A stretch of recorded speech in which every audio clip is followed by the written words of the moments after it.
V1, V2, V3 up to V9 be the column vectors of a non zero 9x9 real matrix A. A एक real matrix है, ये non zero भी है and 9x9 matrix है। A real matrix that means A matrix में जितने भी elements है वो सभी रियल है, इमेजिनरी नहीं है। अब ए मैट्रिक्स का जो कलम वेक्टर्स है वो है V1, V2, V3 up to V9 तक, ठीक है। अच्छा, एंड यहाँ पे बोला गया है summation i equals to 1 to 9 ai into vi equals to 0। अब ये ai क्या है? ai है a1, a2, a3, a9, ये एक कांस्टेंट है, this is belongs to r and not all 0 बोला गया है, ठीक है। तो a1, a2, a3, a9 ये यहाँ पे जितने भी कांस्टेंट है सब एक साथ 0 नहीं है। Then the system ax equals to summation i equals to 1 to 9 vi, इसका कितना सॉल्यूशन होगा वो हमें देखना है। यहाँ पे बोला गया है इनफाइनाइटली मेनी सॉल्यूशन होगा, no solution more than 1 but only finitely many solution a unique solution. तो देखते हैं कौन सा ऑप्शन ट्रू होगा। यहाँ पे ए जो बोला गया है ए एक 9x9 मैट्रिक्स है, ठीक है। मैं एक काम करता हूँ, मैं ए को 2x2 मैट्रिक्स ले लेता हूँ।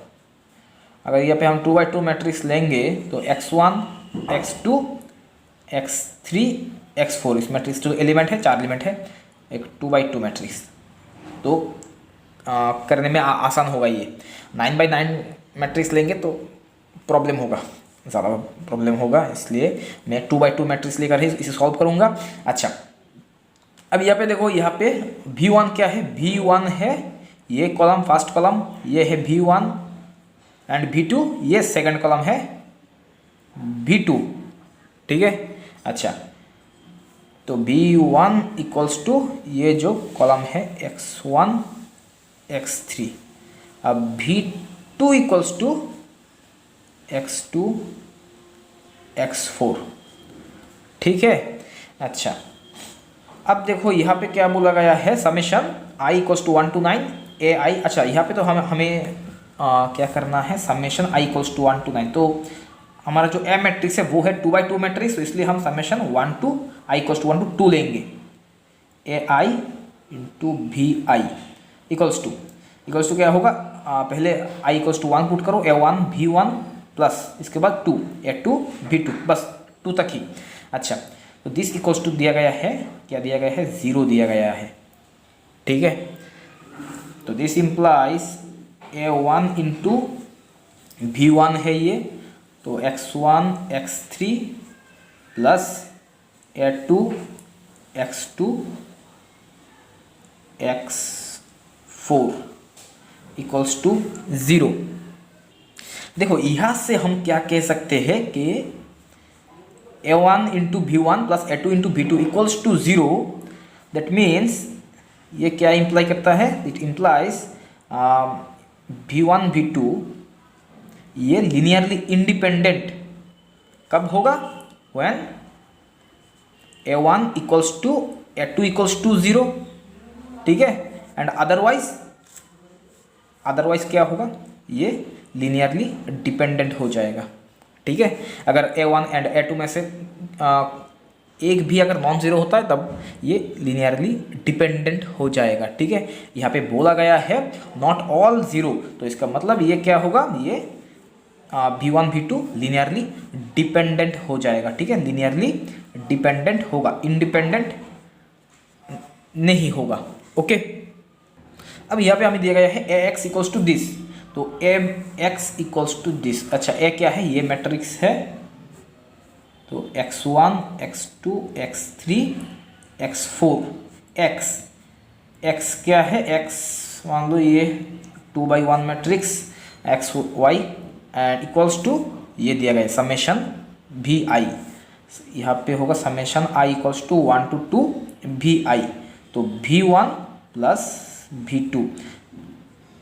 अब ये v1 क्या है? v1 है ये v2 है ये, तो v1 प्लस v2 करोगे तो क्या होगा? x1 प्लस x2 एंड ये पे होगा x2, x3 प्लस x4, ठीक है।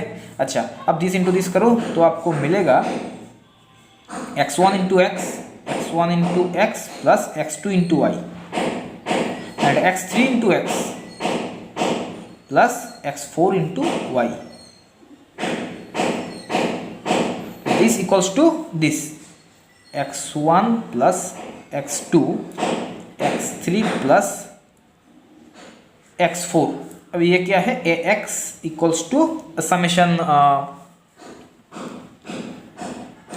ये है ए एक्स एंड ये क्या है समेशन ये भी आई। अच्छा, अब इसे हम बी भी लिख सकते हैं, आप चाहो तो समेशन भी आई भी लिख सकते हो। देखो हमें जब कुछ इक्वेशंस दिया जाता था, सपोज मान लो दो इक्वेशन हमें दिया गया है, a1 x plus b1 y equals to c1 and a2 x plus b2 y equals to y1 नहीं y है इक्वल्स टू c2। तो अब जब हमें बोला जाता था कि यहाँ पे कितने सॉल्यूशन होगा देखने के लिए, तो हम क्या करते थे, एक मैट्रिक्स ए लेते थे, एक मैट्रिक्स लेते थे, ए क्या है a1 b1 and a2 b2 and x एक मैट्रिक्स लेते थे, x क्या है, x है ये जो वेरिएबल एक्स वाई है, एक्स वाई को लेकर एक मैट्रिक्स, एंड c एक मैट्रिक्स लेते थे, c इक्वल्स टू जो ये c1 है, कांस्टेंट जो टर्म है उनको लेकर एक मैट्रिक्स c1 c2। ठीक है। अच्छा, तो अब इसके बाद क्या करते थे, ए एक्स इक्वल्स टू हम सॉरी सी नहीं, इसे बी लिख दो, ए एक्स इक्वल्स टू बी। ठीक है, इन दो इक्वेशन को हम इस फॉर्म में लिख सकते हैं, ए एक्स इक्वल्स टू बी। अब हमें बोला गया है इस सिस्टम का कितना सॉल्यूशन होगा, तो तब हम क्या करते थे, ए एक्स बाई बी, ये इस मैट्रिक्स को हम देखते थे, क्या करेंगे, a1 b1 a2 b2 c1 c2। अब देखते थे इस मैट्रिक्स का रैंक अगर ए मैट्रिक्स का रैंक का साथ इक्वल हो जाए, सॉरी ए एक्स नहीं ए बी, अगर इन दोनों मैट्रिक्स का अगर रैंक इक्वल हो जाए एंड तब क्या होगा, यहाँ पे सॉल्यूशन मिलेगा हमें। अगर इन दोनों का रैंक अनइक्वल होता है तब यहाँ पे सॉल्यूशन नहीं मिलेगा, लेकिन इन दोनों का रैंक इक्वल है एंड ये मैट्रिक्स का ए जो मैट्रिक्स है 2x2 मैट्रिक्स का ऑर्डर के साथ इक्वल है, तब यहाँ पे हमें यूनिक सॉल्यूशन मिलता था। एंड जब इस दोनों मैट्रिक्स का रैंक ए मैट्रिक्स का ऑर्डर से छोटा होता है तब यहाँ पे हमें इनफाइनेटली मेनी सॉल्यूशन मिलता है। ठीक है, तो इसे हम यहाँ पे अप्लाई करेंगे। अच्छा, सबसे पहले हम ए मैट्रिक्स का रैंक देख लेते हैं। ए मैट्रिक्स का रैंक क्या होगा, ए मैट्रिक्स है ये x1 x2 x3 x4 and ये जो v1 v2 जो वेक्टर है, ये v1 v2 ये जो वेक्टर है कॉलम वेक्टर, ये लीनियरली डिपेंडेंट है। तो इसका मतलब a1 एंड a2 दोनों एक साथ जीरो नहीं है। मैं एक काम करता हूँ, a1 भी 1 है, मान लो दोनों ही नॉन जीरो है, a1 एंड a2 दोनों ही इक्वल्स टू 1 है। ठीक है। अच्छा, तो ये अगर दोनों इक्वल्स टू 1 है तो यहाँ से हमें क्या मिलेगा,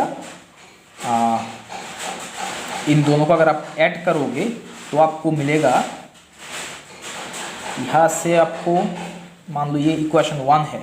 ठीक है, तो इक्वेशन 1 से हमें मिलेगा कि x1 plus x2 x1 plus x2 and x3 plus x4 x3 plus x4 equals to ये zero matrix 2/1 zero matrix equals to 0। तो यहाँ से कंपेयर करोगे तो आपको मिलेगा x1 plus x2 equals to 0, x1 plus x2 equals to 0 and x3 plus x4 equals to 0।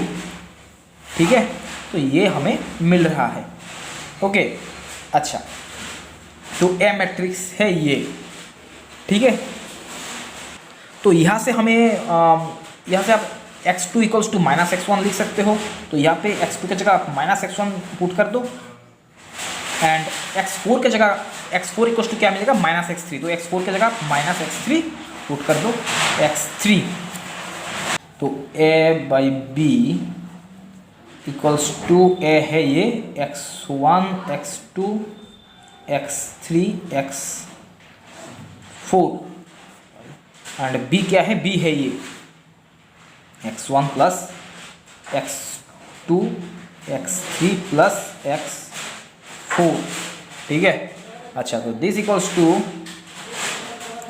This equals to, अब एक काम करते हैं, x2 का वैल्यू यहाँ पे पुट कर देते हैं। x2 इक्वल्स टू क्या है, -x1, तो x1 -x1 एंड इसके बाद x3, अब x4 क्या मिलेगा हमें यहाँ से, -x3, तो -x3 such that, and x1 plus x2 ये क्या है, 0 है, x3 प्लस x4 0 है, ठीक है।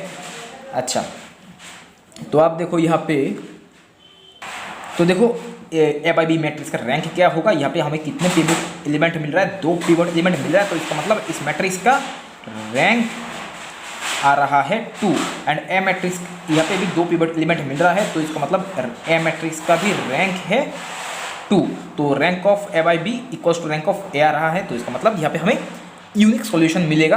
एंड देखो दोनों का रैंक इक्वल है, तो इसका मतलब यहाँ पे सॉल्यूशन मिलेगा, ठीक है। एंड इन दोनों मैट्रिक्स का रैंक मैट्रिक्स के जो ऑर्डर है 2/2 इसका इक्वल है, तो इसका मतलब यहाँ पे यूनिक सॉल्यूशन मिलेगा, ठीक है। अगर मैट्रिक्स का रैंक मैट्रिक्स का ऑर्डर से छोटा होता तो यहाँ पे हमें इनफाइनाइटली मेनी सॉल्यूशन मिलता, तो दोनों इक्वल है एंड मैट्रिक्स का ऑर्डर के साथ इक्वल है, तो इसका मतलब हमें यहाँ पे यूनिक सॉल्यूशन मिलेगा, ओके, तो यूनिक सॉल्यूशन होगा।